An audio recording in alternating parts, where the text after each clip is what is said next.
अब हम लिवर की 3 डिजीज़ डिस्कस करेंगे जिनका mechanism of action auto immune related है। उसमें सबसे पहले जो हम वो डिस्कस करेंगे वो है प्राइमरी बिलियरी सिरहोसिस। अब प्राइमरी बिलियरी सिरहोसिस का mechanism of action auto immune disease है। ये मोस्ट कॉमनली रिलेटेड है HLA DR8 से। अब होता इसमें यह है कि इसमें क्रोनिक ग्रैनुलोमैटस इन्फ्लेमेशन होती है और ओवरऑल जो है वो लिवर में फाइब्रोसिस और सिरहोसिस होता है और लिवर का आर्किटेक्चर जो है वो डिस्ट्रॉय हो जाता है। अब होता क्या है कि नॉर्मली इंट्रा और एक्स्ट्रा हेपेटिक बाइल डक्ट्स दोनों इन्वॉल्व होती हैं, लेकिन इसमें intra hepatic bile ducts commonly involve होती हैं और इसकी वजह से आगे फाइब्रोसिस हो जाता है। क्लिनिकल फीचर्स ये है कि पेशेंट प्रेजेंट करेगा प्यूराइटिस के साथ। प्यूराइटिस ये होता है कि स्किन में जो है वो बिलियरी पिगमेंट्स की वजह से इचिंग होने लग जाती है। साथ पेशेंट कंप्लेन करेगा राइट अपर क्वाड्रेंट पेन में, क्योंकि लिवर की लोकेशन जो है वो राइट अपर क्वाड्रेंट पे होती है। अब इसमें जो डिफरेंशिएटिंग फीचर है वो ये है कि इसमें बोन पेन होगी। ऑस्टियोमलेसिया आल्दो रेयर है, लेकिन अगर वर्टिब्रल इन्वॉल्वमेंट है तो वो मोर कॉमनली ऑस्टियोमलेसिया से रिलेट होगी और साथ साथ एज फैक्टर भी आएगा। लाइक अगर ओवर 60 या 65 है तो वो ऑस्टियोपोरोसिस से रिलेटेड होगी बोन पेन।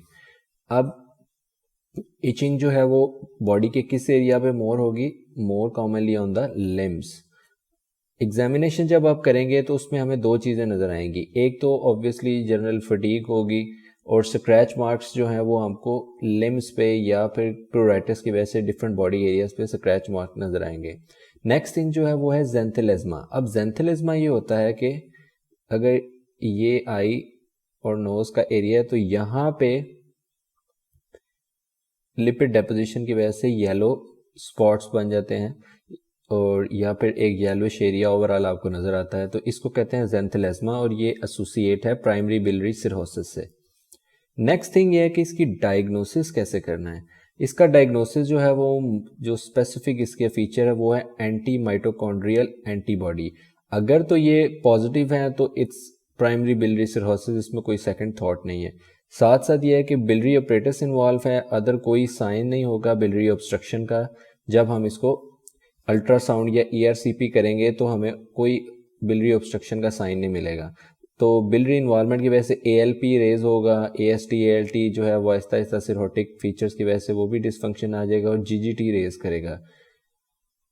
बिलिरुबिन जो है वो लेट फीचर है, सिरहोसिस भी लेट अपीयर होता है। सो मोर कॉमनली दो फीचर जो हैं इसके, एक बोन पेन है और एक ज़ेंथिलिज्मा। ये इससे उसमें भी ऑस्टियोपोरोसिस मोर कॉमनली रिलेट है प्राइमरी बिलियरी सिरहोसिस से। नेक्स्ट थिंग जो है वो है कि कोलेस्ट्रॉल लेवल बढ़ जाएगा और fat mall absorption, vitamin A, D और K फैट सॉल्युबल विटामिन हैं, इनकी माल अब्जॉर्प्शन की वजह से ये फैट्स जो हैं वो स्टूल्स में अपीयर होंगे। सो ये इसके सारे डायग्नोस्टिक फीचर्स हैं। अब इसमें यह है कि कुछ ओवरलैपिंग सिंड्रोम भी हो सकते हैं। लाइक अगर पेशेंट जो है वो ऑटो इम्यून कोलिंजाइटिस के साथ आया है तो वो एंटी माइटोकॉन्ड्रियल एंटीबॉडी नेगेटिव भी हो सकती है, लेकिन फीचर सेम भी हो सकते हैं। इसी तरह ऑटो इम्यून हेपेटाइटिस में भी ऑलमोस्ट सिमिलर फीचर्स होते हैं। सो ये जो डिफरेंशियल डायग्नोसिस में आपने इन दोनों फीचर्स को भी एक्सक्लूड करना है। ट्रीटमेंट फीचर्स के अकॉर्डिंगली होगा। लाइक अब ये UDCA जो है इसको कहते हैं अर्सोडीऑक्सीकोलिक एसिड। होता ही है कि बाइल एसिड जो है वो हाइड्रोफोबिक होते हैं, उनके साथ ये मिलके हाइड्रोफिलिक ये इटसेल्फ होता है एसिड, वो उनकी रिमूवल करवाता है। अब इसकी डोज जो है वो अगर आपने याद करनी है तो ठीक है, otherwise it's not necessary. Second जो फर्स्ट लाइन ऑफ ट्रीटमेंट तो हो गया अर्सोडीऑक्सीकोलिक एसिड। अगर वो वर्क नहीं कर रहा है या आप यूज़ नहीं करना चाहते तो ओबेटिकोलिक एसिड यूज़ करेंगे। अब सिम्टोमेटिकली कैसे ट्रीट करेंगे? प्रूराइटिस के लिए हम देंगे कोलेस्टायरामीन। कोलेस्टायरामीन जो है वो प्रूराइटिस के साथ इसलिए रिलेट है क्योंकि ये जो है वो बाइल एसिड रिमूविंग में हेल्प करेगा। नेक्स्ट थिंग जो है वो है नैल्ट्रेक्सोन। अब होता है कि प्रूराइटिस में जो है वो कॉमनली अभी साइंटिफिक रिसर्च इतनी नहीं हुई इस पे, लेकिन ओपियाइड रिसेप्टर्स की इन्वॉल्वमेंट मिलती है तो उसके लिए नैल्ट्रेक्सोन यूज़ करते हैं। और डेफिनेटिव ट्रीटमेंट जो है वो है कोलेस्ट्रोल टायरामीन। बोन पेन जो है उसके लिए कैल्शियम और विटामिन D ये दोनों सप्लीमेंट्स हम यूज़ करते हैं बोन पेन के लिए। ये ओवरऑल जो है वो है प्राइमरी बिलियरी सिरहोसिस। अब नेक्स्ट थिंग जो है वो है प्राइमरी सेक्युलराइजिंग कोलेंजाइटिस। अब इसमें भी ऑटो इम्यून मैकेनिज्म है, इसमें भी डिफ्यूज इन्फ्लेमेशन और फाइब्रोसिस होती है। अब होता यह है कि प्राइमरी बिलियरी सिरहोसिस में सिर्फ और सिर्फ इंट्राहेपेटिक इन्वॉल्वमेंट ज़्यादा होती है। इसमें इंट्राहेपेटिक और एक्स्ट्राहेपेटिक दोनों की इन्वॉल्वमेंट होती है और बाइल डक्ट्स में बीडेड अपीयरेंस आती है, लाइक दिस इज लिवर और ये गॉल ब्लैडर। अब ये इंट्राहेपेटिक राइट और लेफ्ट डक्ट्स आ रही हैं जो मिलके बना रही है कॉमन बाइल डक्ट, यहाँ से सिस्टिक डक्ट। अब होता यह है कि इस तरह मल्टीपल स्ट्रक्चरिंग और डायलेशन का फीचर आता है और उसकी वजह से ये डिफ्यूज इन्फ्लेमेशन और फाइब्रोसिस की वजह से बीडीड अपीयरेंस आती है। सो ये एक डेफिनेटिव फीचर है प्राइमरी स्क्लेरोसिंग कोलेंजाइटिस का।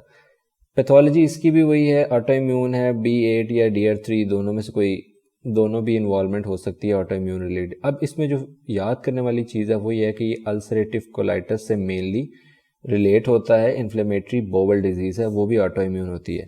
सेकेंडरी काजेज़ भी हो सकते हैं लाइक बाइल डक्ट की स्टोन्स इन्वॉल्वमेंट की वजह से भी हो सकता है बिलियरी कोलेंजाइटिस स्क्लेरोसिंग, और साथ ऑटो इम्यून पैंक्रेटाइटिस से या other immunodeficiency syndrome like AIDS है और पैरासिटिक इन्फेक्शन क्लोनोर्किस। तो ये 3-4 नाम आपने याद करने हैं कि ये प्राइमरी स्क्लेरोसिंग कोलेंजाइटिस के साथ साथ सेकेंडरी स्क्लेरोसिंग कोलेंजाइटिस कैसे हो सकता है।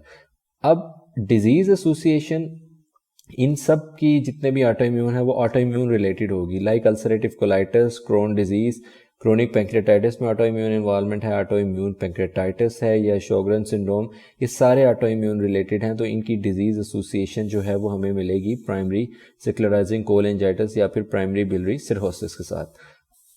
क्लिनिकल फीचर्स सेम होंगे, प्रूराइटिस के साथ आएगा।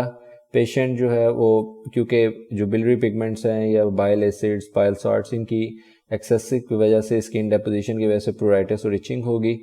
नेक्स्ट थिंग जो है वो जॉन्डिस होगा। अब जॉन्डिस जो है वो क्यों होगा, क्योंकि बिलियरी ट्रैक्ट इन्वॉल्वमेंट है और इसमें मोर प्रोमिनेंट होगा जॉन्डिस। नेक्स्ट थिंग जो है वो है हेपेटोस्प्लीनोमेगली। अब जो प्राइमरी बिलियरी सिरहोसिस होता है उसमें जॉन्डिस लेट अपीयर होता है, लेकिन इसमें जॉन्डिस अर्ली फीचर है और साथ बिलियरी ट्रैक्ट और लिवर दोनों की इन्वॉल्वमेंट होती है, एक्स्ट्राहेपेटिक इंट्राहेपेटिक, तो हेपेटो और स्प्लीनोमेगली दोनों हो सकते हैं। साथ ALP रेस करेगा और अल्सरेटिव कोलाइटिस की इन्वॉल्वमेंट के लिए क्लोनोस्कोपी करेंगे। इन्वेस्टिगेशन जो हम करेंगे इसमें उसमें मेन मैंने आपको बताया कि ERCP या MRCP दोनों में बीडेड अपीयरेंस आएगी, अल्टरनेटिव स्ट्रक्चरिंग होगी और डायलेशन होगी। अब होता यह है कि जब हम इसकी बायोप्सी करते हैं तो होता यह है कि ये लेट्स सपोज सेंट्रल एरिया, तो ये उसके अराउंड अनियन स्किन अपीयरेंस आती है ऐसे। सो बायोप्सी में आपको अनियन स्किन अपीयरेंस नजर आएगी। अब वैनिशिंग बाइल डक्ट सिंड्रोम इस लाइक के फाइब्रोसिस इतना एक्सटेंसिव हो जाता है कि बाइल डक्ट की ओब्लिट्रेशन हो जाती है, तो इसलिए वैनिशिंग बाइल डक्ट सिंड्रोम इसका एक नाम है। ये भी प्राइमरी स्क्लेरोसिंग कोलेंजाइटिस में एक फीचर आता है। अब मैनेजमेंट इसकी किस तरह करनी है कि लाइक उसका जो प्राइमरी बिलियरी सिरहोसिस था उसमें अर्सोडिऑक्सिकोलिक एसिड यूज़ होता था या फिर ओबेटिकोलिक एसिड हम या फिर कोलेस्टायरामिन, इस तरह जो है वो डिफरेंट ड्रग्स यूज़ करते थे। लेकिन इसका जो डेफिनेटिव ट्रीटमेंट है वो स्ट्रक्चरिंग को ओपन करने के लिए ERCP विथ स्टेंटिंग करना है। साथ प्रोफिलैक्टिक एंटीबॉडी भी दे सकते हैं, अल्सरेटिव कोलाइटिस है, और डेफिनेटिव ट्रीटमेंट इसका भी लिवर ट्रांसप्लांट है just like primary biliary cirrhosis. Last disease जो है वो है हमारी ऑटो इम्यून हेपेटाइटिस। अब ऑटो इम्यून हेपेटाइटिस में भी सिमिलरली ऑटो इम्यून डिस्ट्रक्शन होती है, लेकिन इसकी जो मेन एंटीबॉडी है वो है एंटी न्यूक्लियर एंटीबॉडी और एंटी स्मूथ मसल एंटीबॉडी, और लास्ट में है एंटी सॉल्युबल लिपिड एंटीजेंस। ठीक है, अब इसमें होता यह है कि ये जो एंटी स्मूथ मसल एंटीबॉडी है ये इन्फेक्शियस मोनोन्यूक्लियोसिस से भी रिलेट हो सकती है और anti nuclear antibodies connective tissue disease से भी रिलेटेड हो सकती है। सो जब भी ये टेस्ट करवाना है आपने अदर काजेज जो है उनको एक्सक्लूड करना है। अब इसको डिवाइड किया गया और क्लासिफिकेशन है टाइप 1 और टाइप 2 में। टाइप 1 में ये एंटीबॉडीज पॉजिटिव होती हैं, लेकिन इसका जो एक मेन फीचर है ऑटो इम्यून हेपेटाइटिस का जो डिफ्रेंशिएट करता है इसको प्राइमरी बिलियरी सिरहोसिस से, वो ये है कि इसमें IgG एंटीबॉडीज जो है वो रेज मिलेंगी और हाइपर ग्लोबिनीमिया होगा ऑटो इम्यून हेपेटाइटिस में। सो प्राइमरी बिलियरी सिरहोसिस में IgG की बजाय IgM एंटीबॉडीज रेज मिलेंगी। ये एक डिफरेंशिएटिंग पॉइंट है यहाँ पे। टाइप 2 में होता ही है कि लिवर किडनी जो है उसकी एक एंटीबॉडीज मिलती हैं, एंटी लिवर किडनीज, ठीक है। सो क्लिनिकल फीचर्स जब हम इसके चेक करेंगे वो इसमें वही फटीग, एनोरेक्सिया, जॉन्डिस मिलेगा। एक्सटेंसिव लिवर नेक्रोसिस या फेलियर हो सकता है ऑटो इम्यून हेपेटाइटिस में, क्योंकि ऑटो इम्यून जो है वो अक्यूट एंड क्रोनिक दोनों से रिलेट करता है। लाइक ये अक्यूट लिवर फेलियर भी कॉज कर सकता है, क्रोनिक लिवर फेलियर भी कॉज कर सकता है। अब जब इन्वेस्टिगेशंस करवाएंगे तो एंटी न्यूक्लियर एंटीबॉडीज़ मिलेंगी, पॉजिटिव होंगी, anti smooth muscle antibody positive, soluble lipid antigen liver antigen positive होगा और IgG का लेवल रेज्ड होगा। अदर कंडीशंस वही auto immune ulcerative colitis, lymphadenopathy, haemolytic anaemia, auto immune जो है थायराइडाइटिस, ये सारी ऑटो इम्यून कंडीशंस इस तरह इससे भी रिलेट होंगी। मोस्ट एक्यूरेट डायग्नोसिस इसमें लिवर बायोप्सी है। अब यहाँ पे एक पॉइंट नोट करने वाला है कि सारी सिरहोटिक कंडीशंस जो हैं जिसमें लिवर और बिलियरी ट्रैक्ट इन्वॉल्व है उनमें डेफिनेटिव और मोस्ट एक्यूरेट जो है वो लिवर बायोप्सी है। लेकिन प्राइमरी सेक्युलराइजिंग कोलेंजाइटिस जो है उसमें लिवर बायोप्सी डेफिनेटिव नहीं है। उसमें ERCP जो है उसमें जो MRCP बीडिड अपीयरेंस आएगी वो डेफिनेटिव है, लिवर बायोप्सी नहीं है, ठीक है। लेकिन लिवर बायोप्सी में अनियन स्किन अपीयरेंस आ सकती है पर डेफिनेटिव नहीं है। मैनेजमेंट ये है कि इसमें डिफरेंशिएटिंग कोर पॉइंट ये है कि ग्लूकोकॉर्टिकॉइड्स प्राइमरी बिलियरी सिरहोसिस और सेक्युलराइजिंग कोलेंजाइटिस उसमें एज सच इतना वर्क नहीं करते, कोई डेफिनेटिव इफेक्ट नहीं है उसमें। लेकिन ऑटो इम्यून में ट्रीटमेंट ग्लूकोकॉर्टिकॉइड से है और वेरी इफेक्टिव है ये। प्रेडनिसोलोन की नॉर्मल हमेशा डोज यही होती है, 40 मिलीग्राम पर डे होता है ओरली, और मेंटेनेंस थेरेपी जो है वो है एजाथियोप्रिन से। ये इम्यूनो सप्रेसिव ड्रग है। सो ये ओवरऑल जो है वो auto immune diseases of liver में टॉपिक कवर हो गया।